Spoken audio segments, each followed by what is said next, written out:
How do you eat an elephant? One bite at a time, right? Everybody knows that, even the elephant. How do you read the Bible? It's such a big book and intimidating. But guess what? You read the Bible just like you eat an elephant. So where do we start? Well, let's start with a really fast introduction. The Bible did not start out as a single book, but as separate scrolls written over hundreds of years.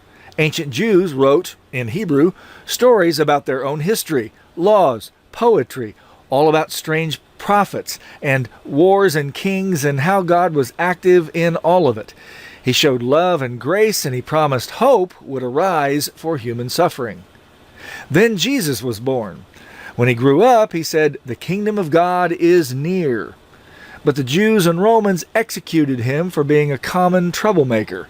Even so, his followers went just everywhere telling everybody that he was not only innocent, but he'd been raised from the dead, and there was hope for everyone who believed in Jesus as the Son of God, what God had promised all along.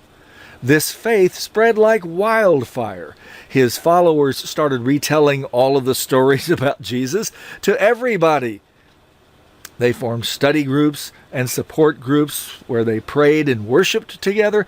They even wrote letters about all of it. Within about 60 years, the stories of Jesus were collected into what we now call the Gospels. Gradually, all of these documents were collected. Over time, they became known as the Old Testament and New Testament.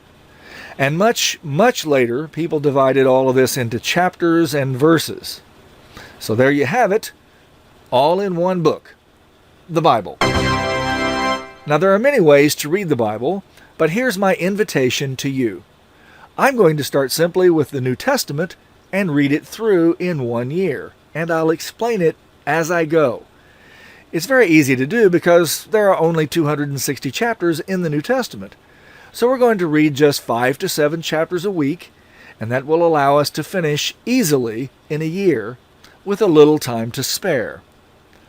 See, I told you, one healthy bite at a time. We'll call it whole brain Bible reading. That's because instead of just being left-brained or right-brained about this, we'll use 100% whole brain engagement with the biblical texts we read. Logic, emotion, imagination, conversation, and so on. We'll use it all. And I'll explain that next week, one bite at a time. That's my invitation. Will you join me?